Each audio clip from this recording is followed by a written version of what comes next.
L'essentiel de l'actualité présenté par Christine O'Krent. Tout de suite, le Soir 3.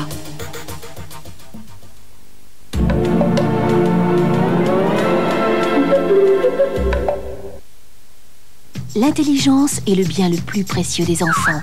La première vidéo, une série de cassettes vidéo pour développer l'esprit créatif des enfants. Danse, danse avec les fruits. C'est la fête de la vie. Oh, j'ai faim de fruits. Chambourcy, oh oui. Yaourt et fruits de Chambourcy. Chambourcy, oh oui. Europe 2 présente Sous les pavés la plage, les tubes de mai 68. Avec Sous les pavés la plage, retrouvez l'air du temps de mai 68 en 1 heure de chansons et de souvenirs.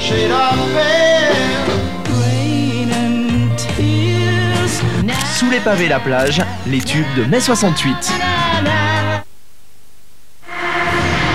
Partez à la découverte d'Alaska et ressentez une nouvelle fraîcheur. Nouveau Axe Alaska, laissez le charme agir. Ba ba ba, mini mini mini Babybel. C'est toi qu'on aime, mini mini. Tu joues avec nous, tu es plein de vie. Tu es vraiment drôle que tu nous donnes envie au mini Babybel, mini mini. Mini Babybel, le b.a.-ba de la bonne humeur. De moins 6 000 francs sur la Uno à moins 10 000 francs sur la Chroma. Un choix à faire, mais lequel? Quoi que vous fassiez, faites-le vite. Chez Fiat, c'est en mai ou jamais. Chlorets pour être sûr de son haleine. Chlorets. Plus qu'un bonbon, plus qu'un chewing-gum, Chlorets pour être sûr de son haleine. Caméscope JVC. Le plus beau cadeau que la vidéo peut vous faire. JVC, l'avance vidéo. Katia et Marielle Labec. Duo de piano, duo de passion. Le disque de leur plus grand succès de Mozart à Gershwin. Katia et Marielle Labec, le disque des sœurs Passion.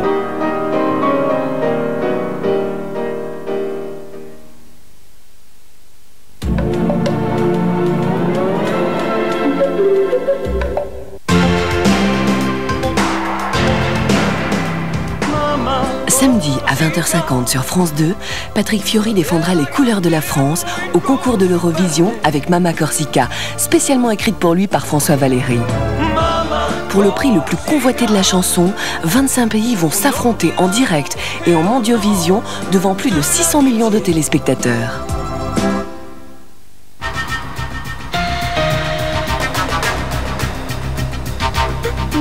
Prise d'otage à la maternelle. Depuis ce matin, un homme armé menace, sans les malmener, de tout petits enfants et leur institutrice dans une école de Neuilly-sur-Seine. Il réclame de l'argent. 13 enfants ont été libérés au fil de la journée. Il en reste 7. Les policiers disposés en force tout autour de l'école continuent de négocier avec l'inconnu. Le point de la situation avec nos équipes sur place et toutes les questions que l'on se pose dans ce genre d'affaires. Comment faut-il négocier? Comment ramener le preneur d'otages à la raison? Et surtout, quel peut être l'état psychologique de ces enfants qui, je le répète, n'ont pas été molestés? Les réponses de Philippe Legorju, l'ancien patron du GIGN, et du docteur Patrice Huer, spécialiste en psychologie enfantine. Bonsoir, ils ont 3 ou 4 ans, ils sont 8. Et à cette heure-ci, ils dorment. Ils dorment par terre dans leur salle de classe sur des duvets ou des couvertures de fortune veillées par leur institutrice et par un homme en cagoule, un homme armé qui, depuis 9h30 ce matin, les tient en otage dans une école maternelle de Neuilly-sur-Seine en banlieue parisienne. Au fil de la journée, en 6 fois, l'homme a libéré 13 petits-enfants grâce aux négociations qui ont été menées dans le plus grand calme depuis ce matin par le procureur de la République, le directeur départemental des polices urbaines, le patron du RAID et le préfet des Hauts-de-Seine. Nicolas Sarkozy, le ministre du Budget, qui est aussi maire de Neuilly, est sur place depuis la mi-journée. Même si tout se passe, encore une fois, depuis ce matin dans le plus grand calme, on imagine l'angoisse, la torture qu'éprouvent les parents depuis plus de 14 heures maintenant. Alain Chabot, vous êtes sur place. Il y a eu, je crois, un enfant qui a été libéré il y a moins d'1 heure. Alors où en est-on maintenant ? Alors effectivement, Christine, un enfant a été libéré tout à l'heure aux alentours de 23 h. Il est donc sorti de cette école maternelle du commandant Charcot. On le voit sur ces images, voilà, qui porte, semble-t-il, à 13 ou 14. Il y a une certaine incertitude sur les chiffres. À 13 ou 14, donc, le nombre d'enfants libérés par le preneur d'otages. Et la soustraction nous donne en fait 7 enfants ou 8 enfants, donc toujours entre les mains du preneur d'otages à l'intérieur de cette salle de l'école maternelle où il se trouve donc depuis 9h30 ce matin, comme vous le disiez, Christine. Eh bien, tout est calme, il n'y a pas d'effervescence particulière. Alors, tout est calme, effectivement, il y a une ambiance relativement calme, mais bien sûr, la tension est très présente. On signale cependant une activité de véhicules qui semble se garer de l'autre côté de l'école maternelle, ce qui pourrait peut-être être le signe d'une issue relativement proche de cette affaire. Mais vous savez, ici, les allées et venues se sont poursuivies, se sont enchaînées tout au long de cette journée, et il est difficile d'avoir un pronostic très fiable. Et cette école a donc 2 entrées, Alain, hein ? Au total, 3 entrées, Christine. 3 entrées. Très bien, donc on vous retrouvera bien sûr plus tard, au milieu ou vers la fin de ce journal, en fonction de ce qui se passe. Je vous propose de revivre depuis donc 9h30 ce matin le fil de cette journée particulière dans cette école maternelle de Neuilly-sur-Seine. Xavier Bodin-Hulin. Cette petite fille, blottie dans les bras de sa maman, est l'une des premières à avoir été libérée vers 13h30. 8 bambins de 3 ou 4 ans libres grâce aux premières négociations des autorités et d'un parent d'élève. Témoignage de sa femme sur l'ambiance dans la classe. Il a dit qu'il avait le temps et qu'il exigeait une camionnette, beaucoup d'argent, et ils ont le temps, alors ils négocient. Il y a mon mari qui fait d'aller-retour, le maire, les gens sont... Il paraît que la maîtresse est très très bien, les enfants ne sont pas paniqués. Tout avait commencé vers 9h30. L'homme s'introduit par l'une des 3 entrées de ce groupe scolaire. D'après ce que on dit mes collègues femmes qui sont venues dans ma classe, il a surgi assez menaçant. Autrement, il n'y a pas eu de brutalité, il n'y a rien eu d'alertant. On évacue alors le reste de l'école dans une certaine confusion. Il y avait là 230 enfants. La police prend position, des CRS, mais aussi le RAID, le groupe d'intervention spécialisé dans les prises d'otages. Les négociations sont menées sous la direction du préfet et de Nicolas Sarkozy, car le ministre du Budget est aussi le député-maire de Neuilly. Du preneur d'otages qui porte une cagoule, on apprend qu'il a une trentaine d'années, qu'il est calme mais déterminé, qu'il parle français sans accent. Il réclame 100 millions de francs, il possède une arme et porte autour du torse ce qu'il dit être une bombe. Sa seule motivation semble l'argent, raconte un journaliste appelé à l'intérieur de l'école pour dialoguer. Dialogue contre la libération d'un nouvel enfant. À 19h45, le préfet fait le point. 12 enfants sur 21 ont pu être progressivement libérés. La situation dans la classe est toujours calme et les enfants n'ont jamais été menacés. Les forces de police n'interviendront pas dans l'attente du dénouement. Un 13e enfant a été libéré vers 23 h. Reste une maîtresse d'école et 8 gamins de 3-4 ans otages. Leurs parents ont amené provisions et sacs de couchage et s'apprêtent à passer une terrible nuit d'attente. Quel peut être l'état de ces petits-enfants après cette incroyable journée? Comment négocie-t-on, comment manie-t-on un preneur d'otages pour le ramener à la raison? Nous reviendrons longuement tout à l'heure avec Philippe Legorju, l'ancien patron du GIGN, expert en problèmes de sécurité, et aussi avec le docteur Patrice Huer, spécialiste en psychologie enfantine. Le rituel est respecté, ils sont tous au rendez-vous. Tous ceux qui, par métier ou par goût, se sont rassemblés aujourd'hui à Cannes pour ouvrir le 46e Festival du cinéma. La reine de la cérémonie fut bien sûr Catherine Deneuve, héroïne de Ma saison préférée d'André Téchiné, montrée en ouverture. Claire Sébastien, Xavier Bodin-Hulin. C'est une toute petite phrase, mais ça fout la trouille. Alors, je suis très heureuse de déclarer ouvert le 46e Festival international du film de Cannes. Émotion pour l'actrice Romane Boringer et le réalisateur bosniaque Emir Kusturica. Acclamation des 2500 privilégiés qui avaient accès au palais, des applaudissements pour le jury et son président, Louis Malle. Il devra arbitrer une sélection internationale de 23 films candidats à la Palme d'Or. Mais la palme de popularité pour cette journée d'ouverture, elle va sans conteste à Catherine Deneuve. 92-93, l'année Deneuve avec les Césars, l'Oscar d'Indochine, le Golden Globe et surtout cette façon bien à elle d'incarner le rêve français.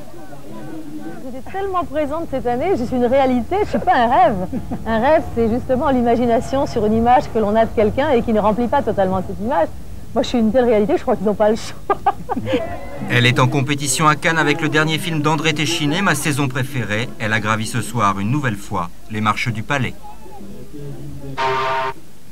C'est sans doute le plus célèbre homme politique d'Italie. Ce soir, Giulio Andreotti, 74 ans, sénateur à vie, 7 fois président du Conseil et 30 fois ministre, se retrouve simple citoyen devant la justice. Le Sénat italien vient de voter la levée de son immunité parlementaire. Andreotti avait lui-même réclamé cette mesure. Il est accusé d'avoir entretenu des liens avec la mafia. Parfum de scandale également dans le nouveau gouvernement Ciampi avec l'ouverture d'une information judiciaire à l'encontre d'un ministre socialiste. La lutte contre le sida, première mesure du nouveau gouvernement. La réponse sera humaniste ou elle ne sera pas. Humaniste, oui, mais d'abord financière. 40 millions de francs débloqués. Un plan d'urgence annoncé aujourd'hui par Simone Veil et le ministre délégué à la Santé, Philippe Douste-Blazy. Hébergement des malades dans des appartements thérapeutiques, aide au maintien à domicile, un effort particulier en direction des toxicomanes. Pour le professeur Montagnier, la France est le pays le plus touché en Europe par le sida. Adoptée en première lecture par l'Assemblée nationale, la réforme sur le code de la nationalité. Pour 476 voix issues des rangs de la majorité contre 88 voix socialistes et communistes. Un texte qui supprime l'automatisme du droit du sol pour les enfants nés en France de parents étrangers qui devront désormais faire une demande de nationalité française.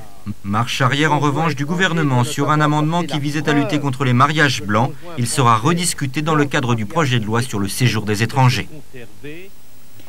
Depuis ce matin, on pense à ces parents angoissés et à ces tout petits enfants prisonniers dans leur maternelle d'une école de Neuilly-sur-Seine, prisonniers d'un homme en cagoule armé d'un revolver dont on ne sait rien, sinon qu'il réclame de l'argent, 100 millions de francs.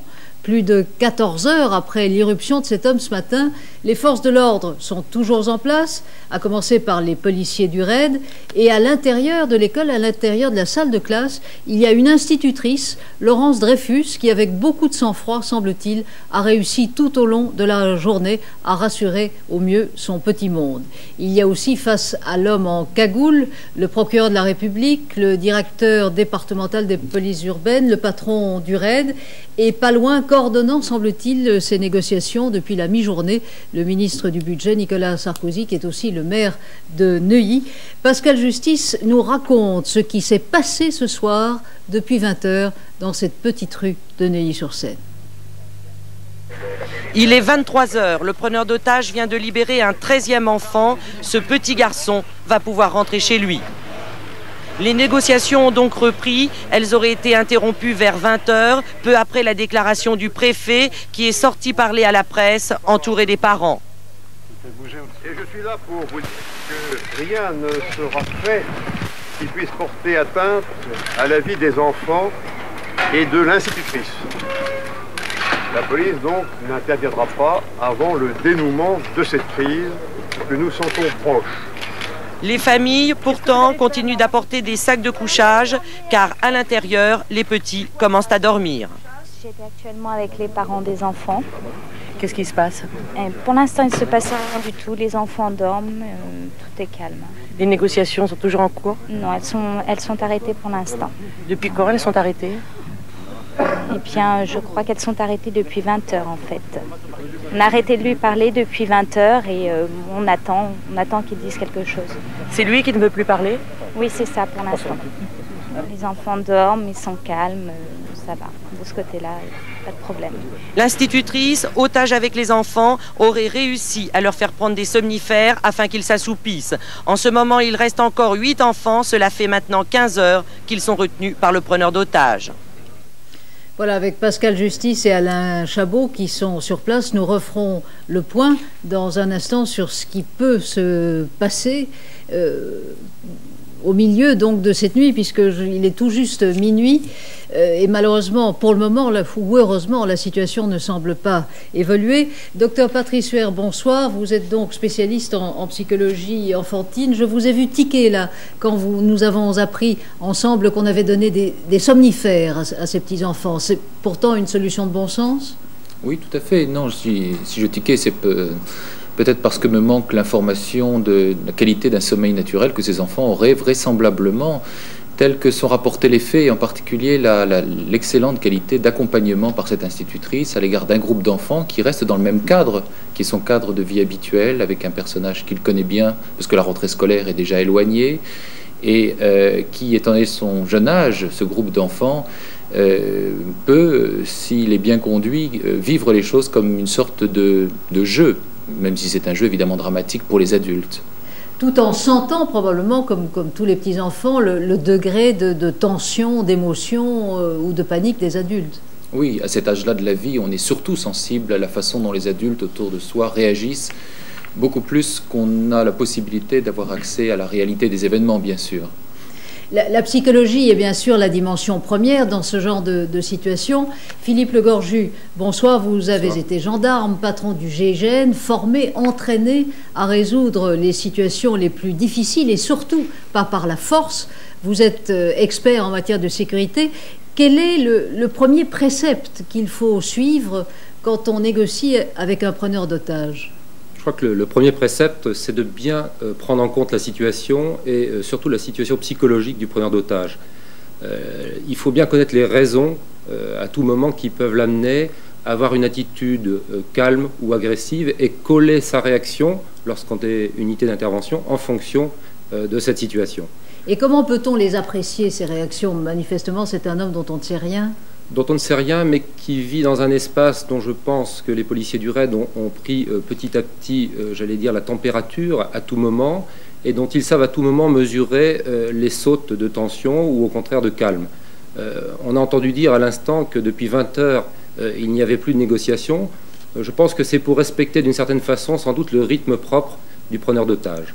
Je crois aussi que les autorités pour le moment ont tout à fait raison de s'en tenir à une attitude, une stratégie de négociation, car il n'y a pas péril en la demeure pour les enfants. Et donc, qu'est-ce qu'on essaie d'obtenir? Un travail à l'usure, à la persuasion, à la séduction parfois, à la menace à d'autres moments? Comment fait-on? Je crois qu'il y a un petit peu de tout ça. De la menace, je ne crois pas pour le moment, parce qu'encore une fois, on ne présente pas une attitude de menace ou de force qui pourrait être mal interprétée par le preneur d'otage lorsque lui-même n'a pas cette agressivité. Donc je crois qu'aujourd'hui, à l'heure où nous parlons, on cherche surtout à la fois à bien connaître dans quel état psychologique il se trouve.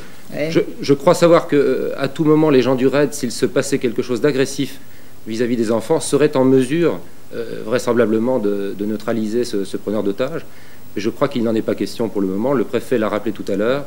Il vaut mieux, tant que cela dure, maintenir cette ligne de négociation. Est-ce qu'il y a des phases de danger qui varient? Vous avez eu affaire, vous, déjà, à des affaires de ce genre où des petits-enfants, des enfants sont en jeu? Oui, je crois que le cas dans une école, en général en France, est pratiquement unique. Personnellement, j'ai eu des cas de prise d'otage d'enfants par les parents eux-mêmes ou par des membres de la famille. Et c'est vrai qu'il y a des stress qui se surajoutent les uns aux autres. Il y a le stress des parents ou des preneurs d'otages, le stress même des enfants. Je crois que le faible âge des petits-enfants aujourd'hui est un élément non aggravant, j'allais dire, du stress du preneur d'otage. La relation entre l'institutrice, par contre, et le preneur d'otage doit être perçue à tout moment. On doit bien sentir ce qui peut se passer. Mais c'est vrai qu'il y a des variations de stress qui sont liées à la fatigue, qui peuvent être liées à l'excitabilité naturelle de ce preneur d'otage qui paraît pour le moment calme. Et on peut penser que l'institutrice, qui est donc le personnage clé pour les enfants, c'est l'institutrice qui risque le plus. Ben, si on voit le mécanisme actuel en cours de libération progressive des enfants les uns après les autres continuer, on peut tout à fait imaginer qu'in fine, le preneur d'otage se retrouve finalement avec cet adulte à ses côtés. Et c'est vrai que là, il faut être très vigilant. Pour les enfants, encore une fois, en principe, ils dorment à cette heure-ci, mais on peut imaginer, docteur, que la situation est bien pire pour les parents et que le traumatisme des parents et le traumatisme du moment des retrouvailles seront les moments paradoxalement les plus difficiles. Oui, et pourtant, c'est ce qu'on espère au plus vite. Oui, je pense qu'effectivement, c'est un moment déterminant. En espérant un dénouement proche, je crois que pour les enfants, étant donné leur âge, encore une fois, on peut imaginer que les choses ne soient pas trop graves, ou en tout cas qu'elles soient difficiles à vivre à la mesure de l'angoisse accumulée par ses parents, que l'on comprend évidemment très bien, cette angoisse, et qui risque fort d'être décharger de manière un peu brutale sur les enfants si l'on n'y prend pas garde. Et on voyait très bien dans certaines images l'état relativement paisible d'enfants libérés plus tôt dans la soirée et la grande inquiétude ou le grand bouleversement qu'avait pu vivre la mère ou le père qui se communiquait immédiatement à l'enfant qui était un peu sidéré de voir l'état dans lequel ses parents étaient alors que lui sortait d'une école familière où il avait passé un certain temps à jouer, dessiner, dormir avec l'institutrice habituelle. Et donc l'isolement des enfants peut être une bonne chose. Une dernière question, Philippe Le Gorju, elle est sûrement stupide, mais tout le monde se la pose. Pourquoi ne pas donner l'argent que cet homme réclame, le laisser filer et essayer de le capturer ensuite? Je crois que là, la réponse est relativement simple. Il y a la valeur d'exemplarité. Je vous le disais tout à l'heure, c'est la première fois qu'on assiste à une telle prise d'otage dans une école. Imaginez que les autorités cèdent tout de suite à ce genre de demande et les conséquences pourraient être très très graves à tout moment. D'autres personnes pourraient réaliser la même chose. Je crois qu'on est dans un cadre républicain où il y a un minimum de respect de la loi à avoir. Je crois que c'est la véritable raison. Les autorités françaises ont largement, dans les 20 dernières années, été constantes dans leur détermination à respecter ce cadre relativement strict de la loi. Docteur Huer, Monsieur Le Gorju, merci. Et dans quelques minutes, tout à la fin de ce journal, nous verrons une nouvelle fois avec Alain Chabot en direct de cette petite rue de Neuilly-sur-Seine où en est la situation donc aux abords de l'école maternelle. Chaque soir, pendant la durée du Festival de Cannes, place à des personnages dont on ne parle jamais et que l'on voit à peine, des personnages qui, sur le grand plateau du Festival du cinéma, jouent des rôles moins secondaires qu'il n'y paraît, même s'ils ne sont pas des stars. Nous avons envie de vous les faire découvrir ce soir grâce à Michel Vial, Croquis de Cannes, et voici dans son meilleur rôle, l'attaché de presse. Complètement sur les nerfs. À Paris, je pense que ça serait impossible que pendant 10 ou 12 jours, on ait le même rythme de travail. On ne tiendrait pas.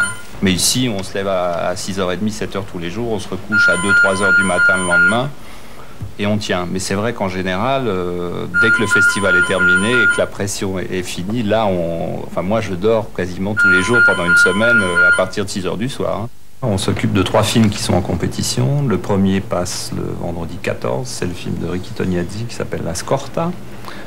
Le second, c'est le film de Jane Campion qui passe le lundi 17 qui s'appelle La leçon de piano. Et le troisième, c'est le film de Steven Soderbergh qui s'appelle King of the Hill.